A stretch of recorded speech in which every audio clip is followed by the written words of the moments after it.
Hi everyone, welcome back to my channel. My name is Madeline, this is Novel Inc, and it's been a while.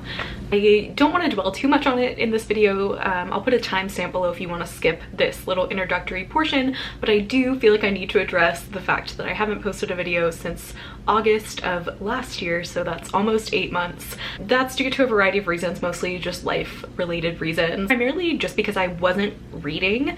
I was in a pretty long depressive episode starting at the end of last summer that lasted pretty much until January of this year, and even as a pretty high functioning person, when I'm depressed, I feel like someone flipped off the switch that lets me enjoy things in life. So even if I was reading, which I was reading a little bit, but I just felt like I was on autopilot. I didn't feel like I was really connecting to any of the stories I was reading or anything like that. So that hopefully will do a little bit to explain the lack of videos, and I'm not going to make any promises as to the frequency with which I will upload going forward. We're just going to take things day by day, but I, like a lot of folks I suspect, have had a lot of extra time on my hands lately. I've been stuck at home, obviously, you know, trying to social distance, trying to do my part, flatten the curve, as I hope you all are doing as well.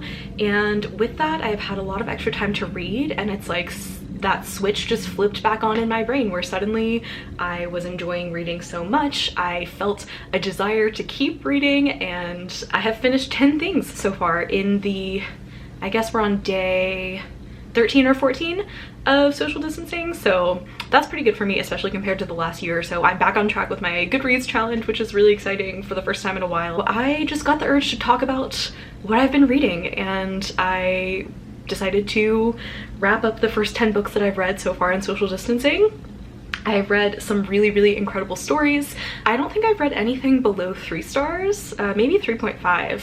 I've been enjoying almost everything I've been reading, and I've actually read quite a few 5-star books. So I'm just gonna go in the order that I finished these books in. Let's get into it. Let's talk about some books.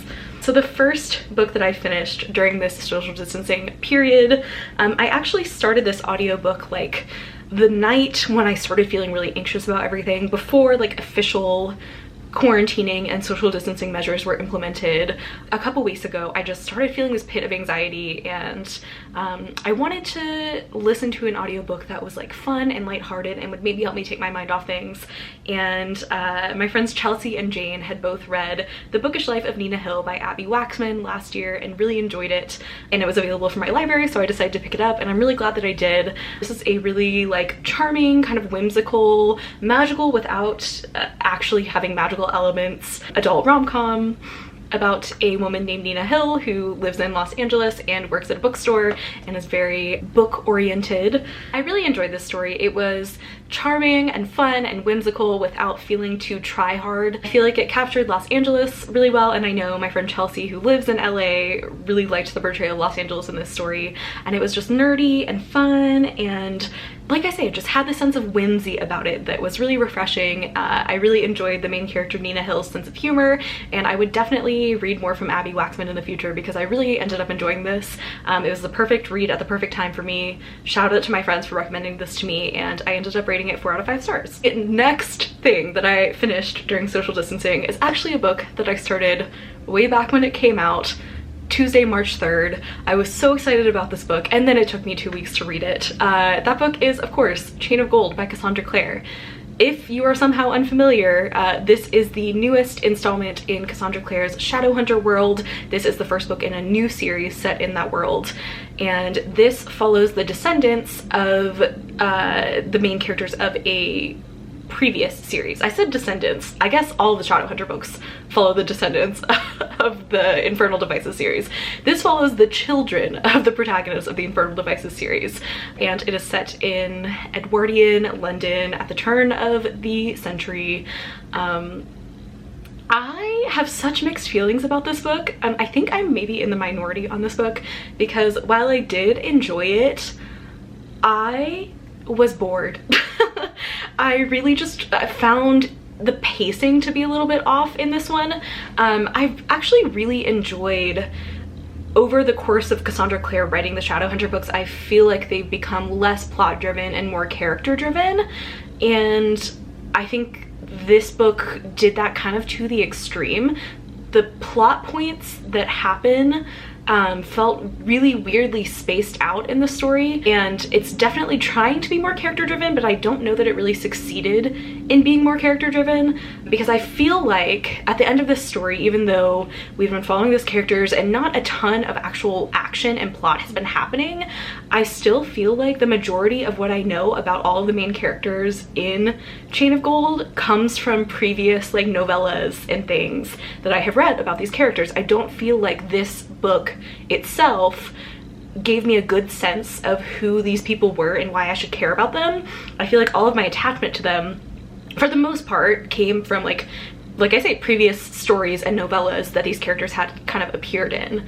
I did really enjoy the setting. It's interesting to see a group of shadow hunters that is way more concerned with high society, because as is like often discussed in this book, not a lot of like demon attacks have been happening in London since these kids have been alive, so they haven't really had to do the actual shadow hunting that like their parents and other generations of shadow hunters have had to do. They've gotten all the training, but they haven't really had that like practical experience to the extent that previous generations of shadow hunters had. It's just a really different group of shadow hunters growing up in a really different time than we've seen ever represented in the shadow hunters books at large. So that was kind of fun. I also really did enjoy seeing like Will and Tessa and Charlotte and Henry and Sophie and Gideon and Gabriel and Cecily and all of the Infernal Devices characters as parents. I thought that was really fun because we see them kind of in their formative years in the Infernal Devices, and then get to see them try to raise their kids, which I think is just so fascinating to follow characters like that. So like I say, I did enjoy this one. I'm very much looking forward to the rest of the books in the series, and I think that the ending was really exciting. It set up a romance trope that is one of my personal favorite romance tropes, so I am very excited about that. And I have lots of unanswered questions, as do I think all of the readers of this book, about the way things work and what's kind of happening. So I thought this was good. It wasn't great. I ended up giving it 4 stars. Realistically, it's maybe more like a 3.5 stars for me. Like I say, enjoyable, but like it just felt a little bit tedious to read. So definitely recommend if you're an established fan of the shadow hunter world. If this would be your first like foray into that world, I probably would recommend you start elsewhere if you really want to read this book. But like I say, it was a fun time. I enjoyed it. It just took me forever to read. Was quite bored through a lot of it. Ended up giving it 3.5, 4 stars, something like that. Okay, then I got on a romance kick. I don't know about you guys, but all I have wanted to read lately is romance, whether that's YA contemporary romance or adult romance. So I then read a novella called A Duet for Invisible Strings by Linos Catherine Thomas. This is actually a book that my friend Joss and I spotted when we were in LA last summer. We were at the Casey McQuiston event at the Ripped Bodice, and Joss saw this sitting on a shelf and she's like, Madeline, you have to have this book. And she ended up buying it for me, and I finally picked it up and I really enjoyed it. It is a female-female romance novella about a first violinist who has like formed this orchestra and is like on the artistic board and also plays first violin for this orchestra that is for like young professionals in the classical music world, and the conductor of this orchestra who she formed it with, and it's about their romance. I really enjoyed it. I think this is probably the best depiction of the classical music world that I've read in a book.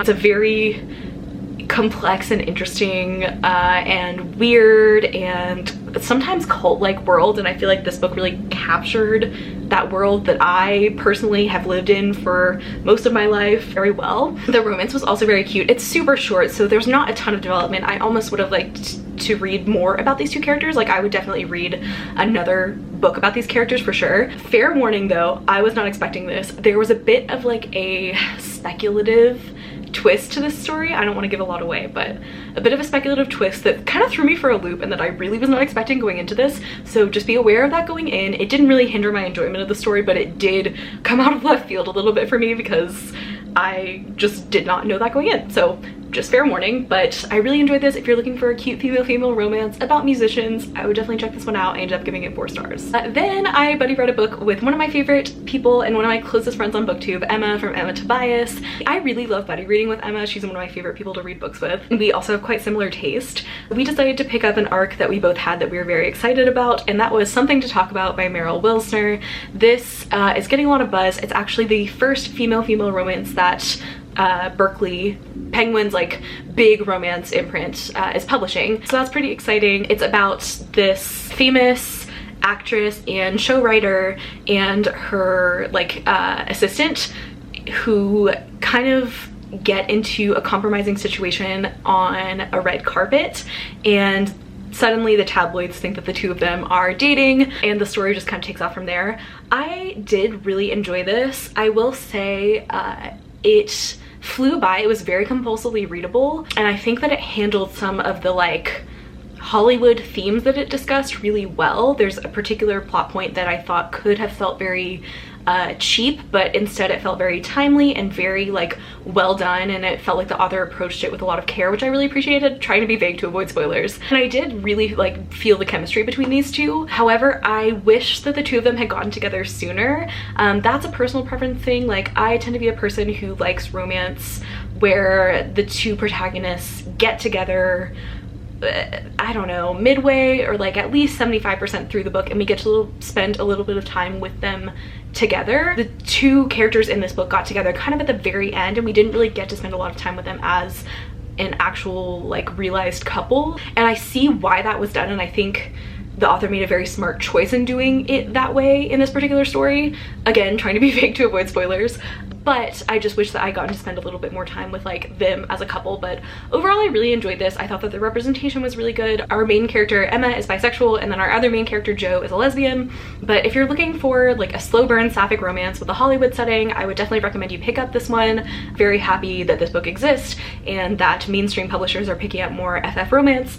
So yeah, I ended up rating this 3.5 out of 5 stars. Then I picked up what I suspect will end up being one of my favorite books of 2020. It now occupies a very like special place in my heart alongside other like contemporary books that are very beloved and cherished to me, and that's Beach Read by Emily Henry. This comes out in May, and I was lucky enough to get a digital arc of it, and I am just blown away by this book, and I'm so happy that I decided to pick it up. Like I say, it's just one of those books that like pretty much as soon as I started reading, I just knew that it was going to end up being a favorite and that I was going to end up loving it, and it really delivered the whole way through. Beach Read is about our main character January, who upon her father's passing goes to live at his lake house that he left to her for a summer. She is a well-known romance novelist, and she is on deadline and facing a lot of pressure from her editor and from her publishing house to get them a book by the end of the summer. And she moves into this house having learned some kind of unsavory things and things that she didn't know about her father while he was alive upon his death. While she's grappling with that and trying to write her next book, she comes to realize that her next door neighbor is actually her old rival from her fiction writing classes in college, Augustus Everett, who is a very well-known literary fiction author. And we kind of get like an enemies or like rivals to lovers situation. Both of them are facing a bout of writer's block. Both of them are struggling to crank out a book in time to meet their deadline. And so the two of them decide, with nothing to lose, to swap genres for the summer. So January decides that she's going to attempt to write a literary fiction novel.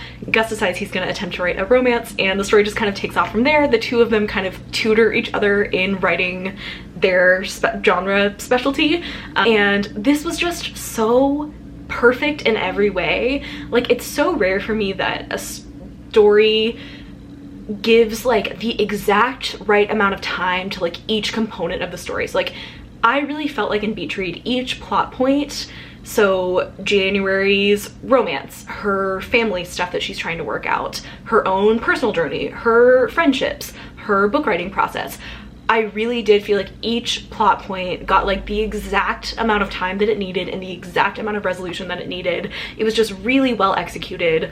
I also am such a fan of Emily Henry's writing. I've read, I think, all of her previous books. Most of her previous books have been young adult, like fabulous stories with like magical elements. So while Beach Read is a romance and it is adult, it doesn't have those explicit magical elements, but like kind of like I was saying about Bookish Life of Nina Hill earlier, it really does kind of serve to capture the magic of everyday life in a really special way that really touched me. Yeah, this was just so good. The romance was incredible and swoon-worthy and realistic, and the banter between the two main characters is just chef's kiss, perfect. You can really sell me on anything if you tell me that there's good banter between the love interests, and this was like some of the best I've read. Emily Henry's writing, like I say, in addition to being just like beautiful and really, I feel like, capturing like parts of being a human, her writing is just so witty and sharp and funny. I just was laughing out loud so much over the course of this book. It's just utterly swoon-worthy and romantic while also being very real and true to life. And like I say, I just think this story was executed so well. I never wanted to put it down. It grabbed me from the very first sentence and kind of never let me go. And I definitely foresee it ending up near the top of my list of favorite books of 2020. Highly, highly recommend you guys check this out when it comes out. I think it's out May 6th. If you have an arc of this, I highly recommend you pick it up. I would love to chat about it with you. Yeah.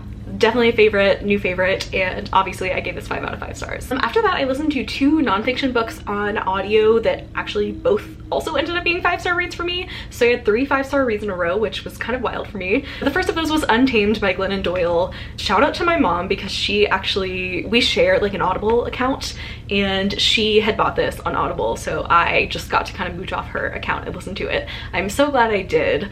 This is a memoir, but it also, to me, kind of feels self-help-y, but not in like a weird way. I don't typically go for self-help type books. I love memoirs, but I think this had a lot of lessons that Glennon Doyle has learned that you can apply to your everyday life. I feel like her honesty is like so refreshing, and her ability to just talk about hard subjects is really like admirable. This was also just incredibly well written. I think it was definitely the kind of story that I needed to read right now. I found it it gave me a lot of hope. It gave me a lot of like inspiration and like things to think about while I'm kind of just stuck at home by myself in my own head a lot.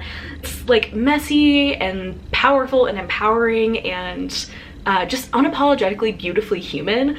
I don't know, even though Glennon Doyle herself comes from a place of privilege, I think she did a really good job of acknowledging her privilege and uplifting other voices aside from voices that look like hers.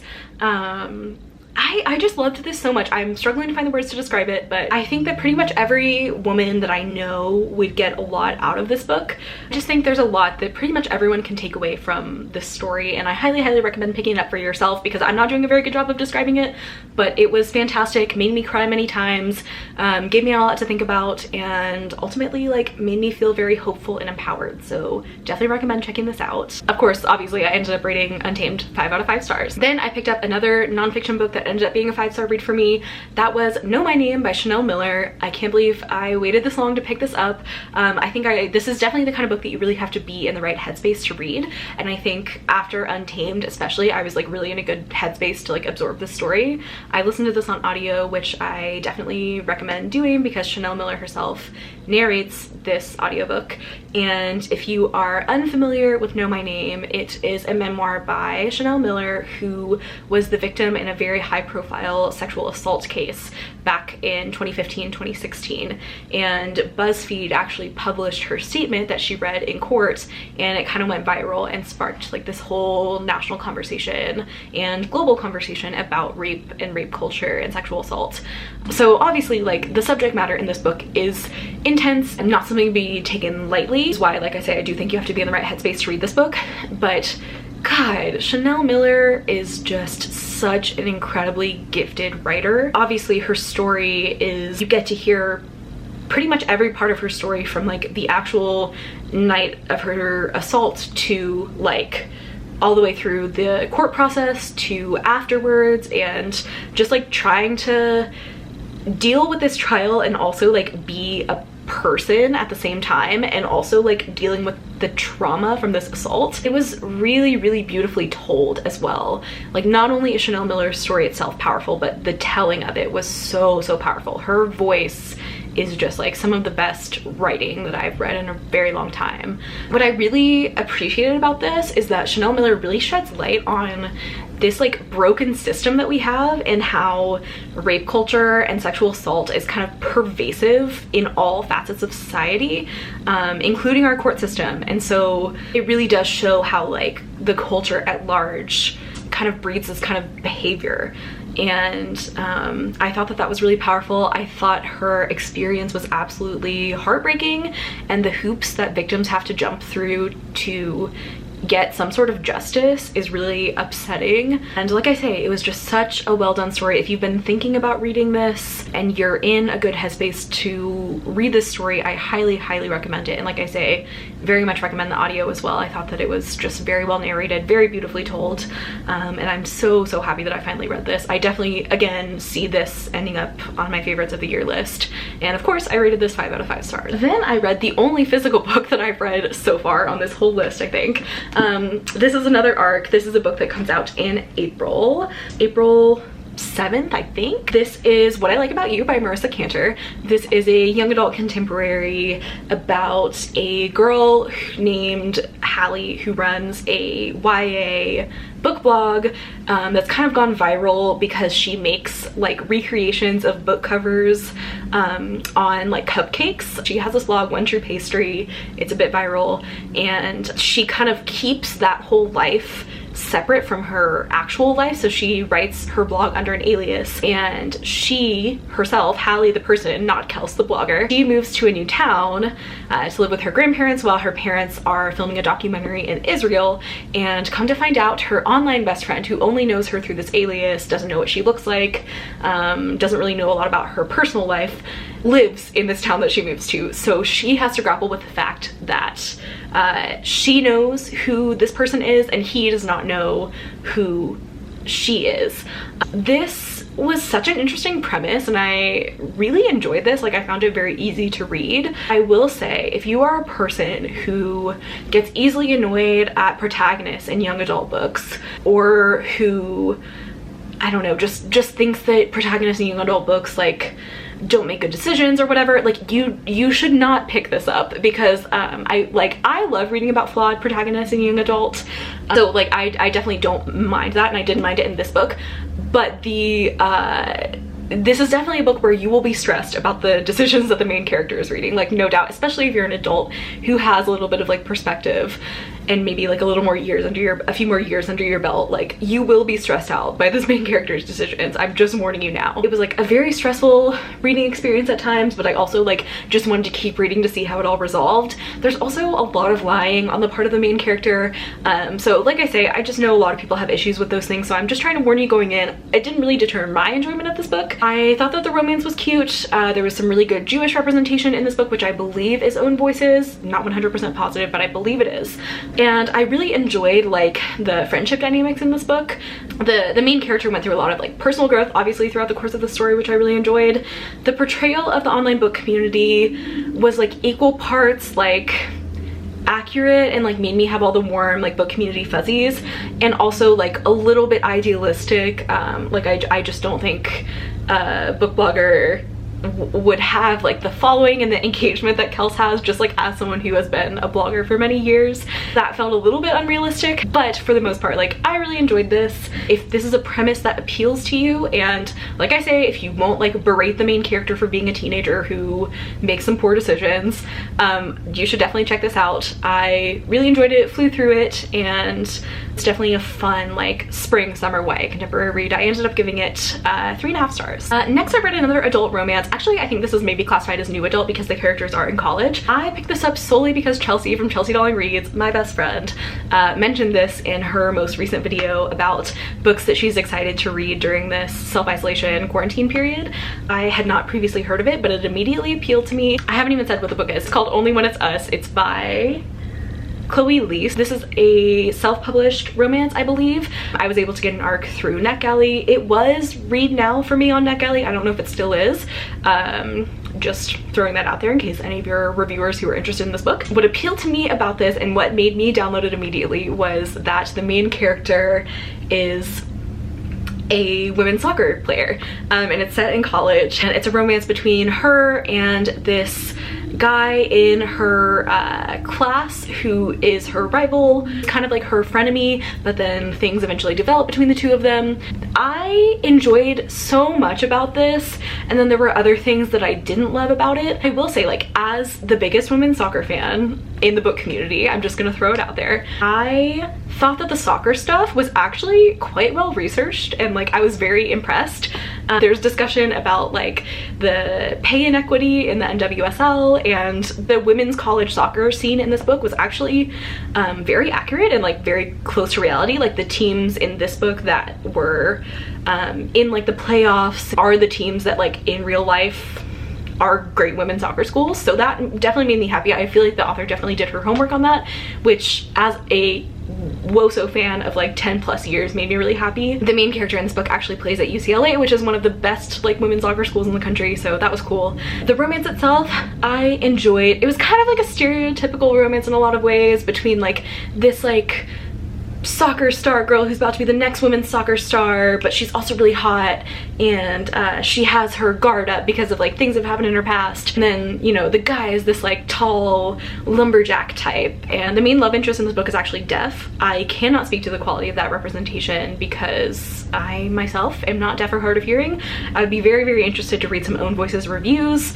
There was nothing glaring that I as an outsider noticed, but I would love some perspective from people who actually are hard of hearing or deaf. I liked it. I definitely felt the chemistry between these two. I felt some of the sex scenes were a little bit cringy, others I really enjoyed. The main issue with this was like there were just a couple comments that the main character made that were just heteronormative and unnecessary, and even though it focused on two white characters, I feel like they both like acknowledged their privilege and such in a lot of situations, but like there were just multiple lines that I was like, why did you put this in there? Like stuff about a man and a woman and like all this stuff. The female main character is like looking at a catalog and is like admiring the male models in the catalog, and the author says something to the effect of like any hot-blooded woman would feel something seeing these men, and I'm like, oh, that's just not true. And of course, like not only do those comments come off as heteronormative, they also come off as like transphobic in a lot of cases. So didn't love that. There was like not a single queer side character in this book, which just felt a little, it just felt a little bit bad. I'm not saying this is like the worst romance I've ever read or anything. It was just like, I would have probably rated this like 4.5 or 5 stars if those small things hadn't been there, but they were, and they definitely detracted from my enjoyment. However, like overall, I think this was really fun. If you're looking for a fun like new adult sports romance, I feel like so often in new adult sports romances that are like MF, the male love interest is like the sports star, but in this one the female love interest is like the sports star. So that was really fun to read. Like I say, the soccer portion of it was very well researched. There were a couple things that detracted from my enjoyment, but overall I ended up giving this like 3.75, 4 stars. I thought it was good, and I think it officially comes out next week, first week of April, so definitely keep an eye out. Okay, this video is getting so incredibly long, but the last book that I'm going to talk about in this wrap up is the last book that I finished so far during this quarantine period. It was another one I listened to on audio, Break the Fall by Jennifer Jacopelli. This came out earlier this year, I believe. It is about a female gymnast on the US Olympic team competing at the Tokyo Olympics. This was like a good soothing balm for my soul, because obviously like I'm very sad that the Tokyo Olympics were postponed. I think it was absolutely the correct choice, but I'm someone who loves the Olympics. Like I say, I'm a big women's soccer fan, and the Olympics are like a big women's soccer tournament, so obviously I was really looking forward to it. I think a lot of people look forward to watching the gymnastics in the Olympics. This was a fun little like escapist, like if the 2020 Olympics in Tokyo actually happened, like alternate reality almost. I really enjoyed this. I thought that this discussed so many important themes, and even though there is a romance in this book, there's a lot of gymnastics in this book. Obviously there's like some almost like there's plot twists that at some points make it feel like a thriller. I think at its core this is a story about women, the women on this team, and their relationships with one another and their support for one another, and I really appreciate that. I thought that was really special. I am a casual gymnastics watcher like during major tournaments, however, so I really can't speak to like the accuracy of any of the gym stuff in this book. I would love to hear from you if you are a gymnast who has read this, but I don't know, I really enjoyed it. I love reading about female athletes. I like previously mentioned with the last book, but I especially love reading young adult about female athletes, and I think gymnastics is like just always a sport that captures national attention in a way that not a lot of other sports do. I really enjoyed this overall, and like I kind of mentioned, my favorite thing about this was like at its core, it's a story about women and the bonds between women and their support and care for one another. So really enjoyed it.